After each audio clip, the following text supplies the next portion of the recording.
It might seem like this is just an obvious comparison. Clearly, since the Mavic Air II is newer, more expensive, has a higher resolution and physically larger sensor, allows active tracking, and a whole bunch more smart features than the Mavic Mini, of course the Mavic Air II is just straight up the better drone, right? Well, not for everyone. My name is Nicholas Johnson, and this is the Space Warehouse.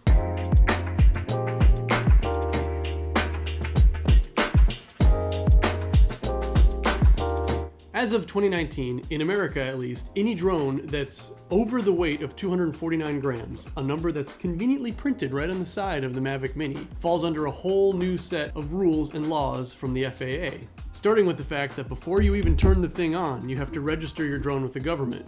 Something a lot of people don't like to do. If you're gonna fly any drone that's over 249 grams, you'll need a Part 107 certificate drone pilot license to fly, which means you literally can't even put the propeller guards on this guy if you don't want to register your drone with the FAA. Also, under these rules, if you're gonna be compensated in any way for the photos or the videos that come out of these drones, you're gonna need a Part 107 certificate drone license to fly.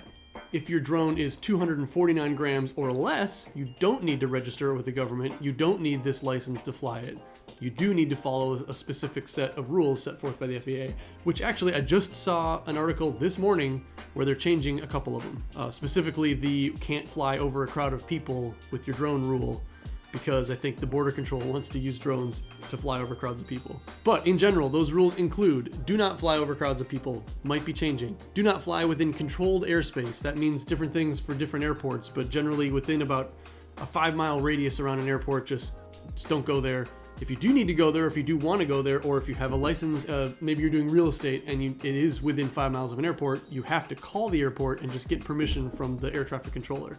Apparently they'll do that. Your drone must always stay within line of sight. You can't fly higher than 400 feet. You can't film into the sides of people's houses without permission. That kind of seems like it should be obvious. If you're being compensated in any way, even if you're flying the Mavic Mini, a drone that's under 249 grams, you do need the license. So you're gonna wanna read up on those Part 107 certification rules and get yourself certified. It's only $5, but you do have to register yourself. So how much better is the new Mavic Air II, which costs close to $1,000 compared to this old Mavic Mini? Not even the Mavic Mini 2, but this is the Mavic Mini, something you can find on eBay for a couple $100, which might be your determining factor. The Mavic Air II is super light for a drone. We're living in the future where this thing can fly for 35 minutes uninterrupted and shoot 4K stabilized footage for less than 2.2 pounds. But the Mavic Mini only sacrifices 5 minutes of that flight time. This can stay in the air for half an hour, and it's less than half the weight of this little guy at 1.1 pounds.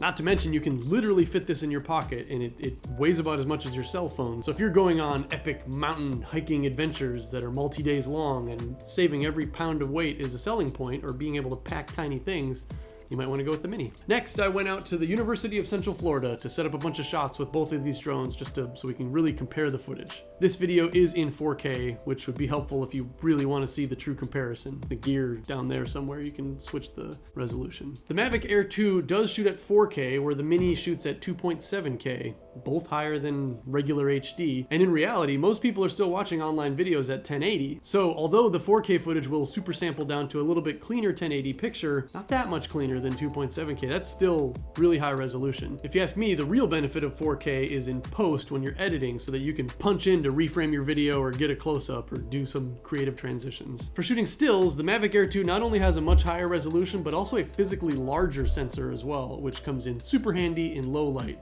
One of the smart shots this thing lets you do is a hyperlapse at night, and you can get like long trails in cars, and it looks super sweet. But if your use case is just making videos, and even if stills are part of your videos, 12 megapixels is still way higher resolution than the screen of a computer, and so you'll see no discernible difference between the 48 megapixel sensor and the 12 megapixel sensor. The real huge benefit comes if you're someone who prints out these photos. 48 megapixels is actually higher resolution than most DSLR cameras, and you can't hold a DSLR camera up over the top of a building to shoot down at it. This thing is a beast for photographs. The photos that come out of this thing could go blow up to a billboard. As a photographer and someone who's trying to get into real estate photography, that was the one feature that tipped the scale for me to buy this guy, even though I already own the Mavic Mini. The Mavic Mini in sport mode can hit a top speed of about 26 miles per hour, and even in moderate winds, the picture stays remarkably smooth. The Mavic Air II can clock in a little over 40 miles per hour, So either one of these is fine for chasing down a runner or someone on a bicycle, but if you're getting into cars and motorcycles, it's a pretty easy win for the Mavic Air II.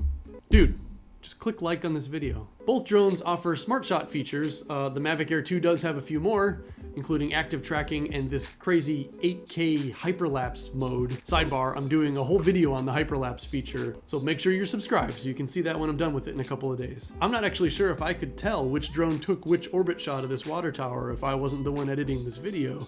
They both just look awesome. Range is one area where the Mavic Air II utterly embarrasses the older Mavic Mini. Under the right conditions, this thing can fly 6 miles away. Then again, if you're following the rules set forth by the FAA, you have to keep your drone within line of sight. And so even the Mavic Mini, which can, in real use cases, at least in the suburbs of the cities, only go like 2 or 3 kilometers, you can't see it anymore at that point. It's a dot in the sky. The much stronger signal of the Mavic Air II comes in most handy, not for range necessarily, but if it goes up back behind a tree or like a building for just a second, you don't lose connection with your controller. Both of these drones can shoot in slow motion. The Mavic Mini tops out at 60 frames per second and has to be a 1080p picture, where the Mavic Air II can stay in 4K even for 60 frames per second. And if you're still fine with 1080p, you can go all the way up to 240 frames per second for some ridiculously slow motion running. Another fun fact is you can learn just how fat you look from the side when you run in a field at 240 frames per second. I really thought I looked better when I was running. It's kind of embarrassing. And finally, let's talk about active tracking. The Mavic Mini does not do active tracking.